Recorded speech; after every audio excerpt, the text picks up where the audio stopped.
18.19 kilometre में फैली बालाघाट नगरपालिका क्षेत्र से प्रतिदिन 20 टन कचरा निकलता है। प्रतिदिन 33 वार्डों में घर घर से निकलने वाले गीले और सूखे कचरे को उपलब्ध वाहनों के माध्यम से रेंगाटोला स्थित ठोस अपशिष्ट प्रबंधन केंद्र ले जाया जाता है, जहां लगे लगभग 20 कर्मियों द्वारा सूखे और गीले कचरे को अलग अलग किया जाता है। जहां गीले कचरे से नगरपालिका खाद बना रही है, वहीं सूखे कचरे में पॉलीथीन और सीमेंट की बोरियों का उपयोग कलाकृतियों को बनाने में किया जा रहा है। वेस्टेज सामग्री के उपयोग से मोती तालाब में वन्य प्राणियों की कलाकृति सहित अन्य कलाकृति बनाई गई है। नगर से निकलने वाले कचरे को लगभग 20 एकड़ में फैले रेंगाटोला स्थित ठोस अपशिष्ट प्रबंधन केंद्र में स्वास्थ्य प्रभारी सूर्य प्रकाश उइके और स्वच्छता सर्वे नोडल अधिकारी प्रीति घरते की देखरेख में इंचार्ज सहायक राजस्व निरीक्षक दीपक मोंगरे और उनकी टीम द्वारा गीले और सूखे कचरे को अलग किया जा रहा है, जिसे व्यवस्थित कर गलने वाले कचरे से खाद बनाई जा रही है। तो वहीं पॉलीथीन और सीमेंट बोरी एवं अन्य बोरियों को बंडल बनाकर उन्हें पंच किया जाकर उसका सदुपयोग किया जा रहा है। वहीं कचरे के रूप में आने वाली अन्य सामग्रियों को भी व्यवस्थित किया जा रहा है। मिली जानकारी के अनुसार नगरपालिका कचरे के माध्यम से प्राप्त होने वाले गलने वाले गीले कचरे से खाद बना रही है, जिसके लिए खाद टैंक अलग से बनाया गया है, जहां खाद तैयार हो रही है, जिसका नगरपालिका वर्तमान में केंद्र के आसपास लगाए गए पेड़ों के साथ ही उद्यान और डिवाइडर में लगे पेड़ों में खाद डाल रही है। वहीं गीले खाद को बेचकर नगरपालिका की आय बढ़ाने के लिए भी नगरपालिका ने खाद की बिक्री की योजना प्रारंभ की है, जिसके तहत वह प्रति रुपये 1 किलो खाद का विक्रय कर रही है, जिससे नगरपालिका को अतिरिक्त आय हो रही है। 20 एकड़ में फैले ठोस अपशिष्ट प्रबंधन केंद्र को 4 हिस्सों में बांटा गया है, जहां एक हिस्से में खाद बनाई जा रही है तो दूसरे हिस्से में शहर से आने वाले कचरे से सूखा और गीला कचरा अलग अलग किया जा रहा है। वहीं तीसरे हिस्से में फटका और पंचिंग मशीन के अलावा सूखे कचरे में पन्नी और बोरियों के अलावा अन्य सामग्रियों को रखने के लिए फेंसिंग जैसे ब्लॉक बनाए गए हैं, जहां सूखे कचरे से मिलने वाली सामग्रियों को अलग अलग रखा जाता है, जबकि चौथे हिस्से में अतिक्रमण के दौरान जब्त की जाने वाली सामग्रियों को रखा जाता है। केंद्र में भी नगरपालिका ने स्वच्छता का पूरा ध्यान रखा है। शहर से प्रतिदिन 20 टन कचरा संग्रहण केंद्र में जाने के बाद भी वहां सफाई और हरियाली पर नगरपालिका द्वारा विशेष ध्यान दिया गया है। सहायक राजस्व निरीक्षक एवं केंद्र इंचार्ज दीपक मोंगरे ने बताया कि ठोस अपशिष्ट प्रबंधन केंद्र की 20 एकड़ की जमीन पर लीज पर लिया गया है, जहां प्रतिदिन आने वाले सूखे और गीले कचरे को अलग करने के लिए 20 कर्मियों की टीम है, जो सूखा और गीला कचरा अलग करती है। गीले कचरे से हम खाद बना रहे हैं, जबकि सूखे कचरे में पन्नी और बोरियों का बंडल बनाकर पंच किया जाता है, जबकि अलग कचरे को व्यवस्थित रखा जाता है। कभी उसका भी उपयोग नगरपालिका की आय बढ़ाने के लिए किया जाएगा। यहाँ ये जो आप देख रहे हैं बाउंड्री बनी हुई है, 20 एकड़ के पूरा एक प्लाट है जो गवर्नमेंट के द्वारा लीज पर दिया गया है 5-7 साल पहले। उससे प्रोसीजर करते हुए आज ये कचरा की स्थिति इतनी बढ़ गई है, क्योंकि डेली 20 टन 18 टन के लगभग कचरा शहर का यहाँ पर आता है, जिसमें क्या बोलते से गीला कचरा अलग घर घर से लाया जाता है, और अधिकतर कचरा जो है मिक्सचर वाला आता है, जिसमें मतलब कागज़ है, झिल्लियाँ हैं, ये सब होती है। तो उसमें से भी छटिंग होती है, छटिंग करते हैं कर्मचारी लोग, और उसे अलग अलग करके यहाँ पर संग्रहण किया जाता है।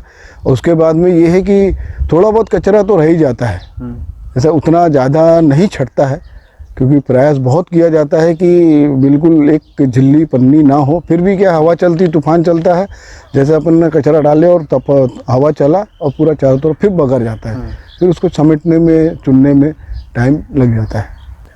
उसमें जैसे अपना जैविक खाद के लिए अपना गीला कचरे में से जो घर का निकला हुआ कचरा होता है, पत्तियां होती है, गलने वाला जो कचरा होता है, उसको अलग किया जाता है। उसके बाद में जो उसमें से झिल्ली, पन्नी, पॉलीथीन और अपना प्लास्टिक है, कांच है, ये सब अलग करके एक पिंजरे में मतलब रखा जाता है। और कुछ जैसे यहाँ चुनने बिनने वाले हैं, वो भी उसको कबाड़ी को बेच करके अपना जीवन यापन भी करते हैं।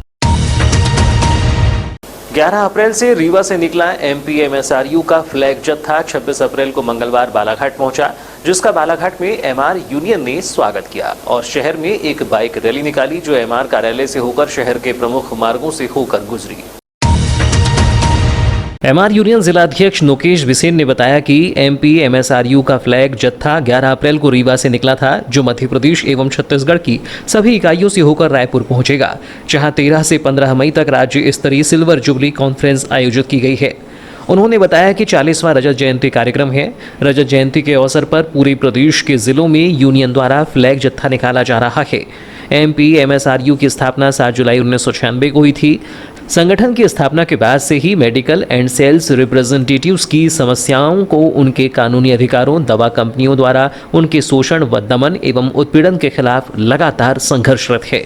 उन्होंने बताया कि संगठन न सिर्फ अपने सदस्यों के हक के लिए लड़ता है, बल्कि आम जनता से जुड़ी दवा संबंधी मांग जैसे दवा के दाम कम करने, आवश्यक दवाओं की उपलब्धता सुनिश्चित करने, दवाओं को जीएसटी मुक्त कर दवाइयों पर अधिकतम खुदरा मूल्य के बजाय लागत मूल्य पर उत्पाद शुल्क लगाने, दवाइयों एवं मेडिकल उपकरणों की ऑनलाइन बिक्री को रोकने एवं स्वास्थ्य क्षेत्र में जीडीपी का 5% बजट आवंटन करने की मांगों को लेकर लगातार आंदोलनरत है। आज एमपी एमएसआरयू का 40वीं सिल्वर जुबली के रूप में हम लोग अपना रायपुर में 13, 14, 15 मई को सिल्वर जुबली एमपी एमएसआरयू का कार्यक्रम रखा गया है, जिसके तहत रीवा से 13 अप्रैल को हम लोगों का फ्लैग जत्था निकला था, जो कि मध्य प्रदेश और छत्तीसगढ़ की 24 इकाइयों से गुजरता हुआ 13, 14, 15 मई को रायपुर पहुँचेगा। इसी के साथ तारतम्य में आज छिंदवाड़ा का फ्लैग जत्था बालाघाट यूनिट को सौंपा गया है और कल आज बालाघाट यूनिट अपनी रैली निकालकर इस फ्लैग जत्थे को कल दुर्ग रवाना करेगी। इसी तारतम्य में आज हम लोगों की यह बैठक थी और इसके बाद हम लोगों का बाइक रैली का प्रोग्राम। जिले के अति नक्सल प्रभावित दक्षिण बैहर के गांवों के ग्रामीणों को विकास की मुख्य धारा से जोड़ने और नक्सली उन्मूलन के उद्देश्य से प्रधानमंत्री ग्रामीण सड़क योजना के अंतर्गत करोड़ों की लागत से 34 सड़कों का निर्माण किया जाना है, जिससे मुख्य धारा से दूर गांव मुख्यालयों से जुड़ सके। लेकिन निर्माण कार्य शुरू होने से पहले ही विवादों में घिर गया है, जिसके चलते ही भोपाल से विभाग के प्रमुख अभियंता को बालाघाट आना पड़ा, लेकिन यहां भी उन्हें ठेकेदारों की चेतावनी का ही सामना करना पड़ा। दक्षिण बैहर के अधिकतर गांव जंगल में या फिर उसके आसपास के क्षेत्र व पहाड़ी क्षेत्र में बसे हैं, जहां निर्माण कार्यों को पूर्ण कराने के लिए वन विभाग से अनुमति लेना अनिवार्य है। बावजूद इसके प्रधानमंत्री ग्रामीण सड़क योजना विभाग ने वन विभाग की अनुमति लिए बिना ही करीब 18 निर्माण कार्य करीब 131 करोड़ की लागत की निविदा जारी कर दी है, जिससे भी जिले के ठेकेदार काफी परेशान हैं। ठेकेदारों के बताए अनुसार वन विभाग की एनओसी प्राप्त मिलने लंबी प्रक्रिया से गुजरना पड़ता है, जिससे निर्माण कार्यों को पूर्ण करने में दिक्कतों का सामना करना पड़ता है। नियमानुसार 5 करोड़ से अधिक के कार्यों में बारिश को छोड़कर समय सीमा 18 माह की दी जाती है, लेकिन वर्तमान में निर्माण कार्यों की जारी की गई निविदाओं में बारिश को जोड़कर सिर्फ 9 माह में कार्यों को पूर्ण कर ठेकेदारों को देना है, जिसके कारण ठेकेदार खासे परेशान हो गए हैं। यहां सिविल कॉन्ट्रैक्टर एसोसिएशन के पदाधिकारियों ने बताया कि शहरी क्षेत्र में भी ऐसे कार्य 1 साल की समय सीमा में पूर्ण नहीं हो पाते हैं। ऐसे में दक्षिण बैहर के क्षेत्र पहाड़ी व नदी नालों से परिपूर्ण है, तो फिर कैसे सिर्फ 9 माह में वहां कार्य पूर्ण हो पाएगा। आप जानते हैं कि बाजार में जो है लोहा, सीमेंट, ईंट, गोटा, जो भवन निर्माण सामग्री है या रोड की सामग्री है या पुलिया बनाने की सामग्री है, वो अप्रत्याशित रूप से 30% से लेकर 75% तक के महंगी हो गई हैं, जिसमें खास तौर से तो लोहा जो है 100% से भी अधिक महंगा हो गया है। तो ठेकेदार लोग को बड़ा आर्थिक उसमें नुकसान हो रहा है। हमारा ज़िला जो है वो अति नक्सल प्रभावित ज़िला है। LWE के यहाँ पर मध्य प्रदेश शासन और केंद्र सरकार के तरफ से 31 निर्माण कार्य दक्षिण बैहर में आए हैं, जिनको सरकार जो है जिला प्रशासन प्राथमिकता पर संपादित करवाना चाहता है। तो उस बाबत जो है ये प्रमुख अभियंता ग्रामीण सड़क, प्रधानमंत्री ग्रामीण सड़क योजना के श्री चंदेल साहब यहाँ आए हुए हैं। वो ठेकेदारों के साथ एक बैठक रखे थे। एसोसिएशन को ज्ञात हुआ तो सारे ठेकेदारों के तरफ से बहुत दिनों से भी हम लोग बैठक कर रहे हैं रेट के ऊपर। तो बहुत सारी जो समस्याएं जंगल में काम करने में आती हैं, उनसे हम अवगत थे। हमने उनको बिंदुवार लिख कर दिया है। इसमें कुछ मांग जो है बड़ी प्रमुखता से थी कि जो निविदाएं लगी हैं 30 अप्रैल को आमंत्रित हैं, लगभग 18 काम है, टोटल 31 काम है, उसमें से भी 18 काम उन्होंने आमंत्रित किया है। इसमें विभाग ने जल्दबाजी में निविदाएं बुलाया है, परंतु जो वन विभाग है जो वहाँ पे अनापत्ति उनको लेना था फॉरेस्ट से, वो अभी तक नहीं मिली है। बालाघाट प्रवास पर पहुंचे प्रमुख अभियंता वीरेंद्र सिंह चंदेल की जानकारी एसोसिएशन के पदाधिकारियों को मिलने के बाद उन्होंने उनके रुके स्थान पर पहुंचकर प्रमुख अभियंता को अपनी समस्याओं से अवगत कराया। यहां उन्होंने प्रमुख अभियंता से नक्सल प्रभावित क्षेत्र में काम करने के लिए अतिरिक्त दरें देने और बारिश के समय के साथ ही समय सीमा तय करने, वन विभाग की अनुमति लेकर ही काम शुरू करने की मांग की है। साथ ही उनकी मांग पूरी न होने पर निर्माण कार्यों को बहिष्कार किए जाने की चेतावनी भी दी गई है। उन्होंने बताया कि प्रमुख अभियंता ने उन्हें आश्वस्त किया है।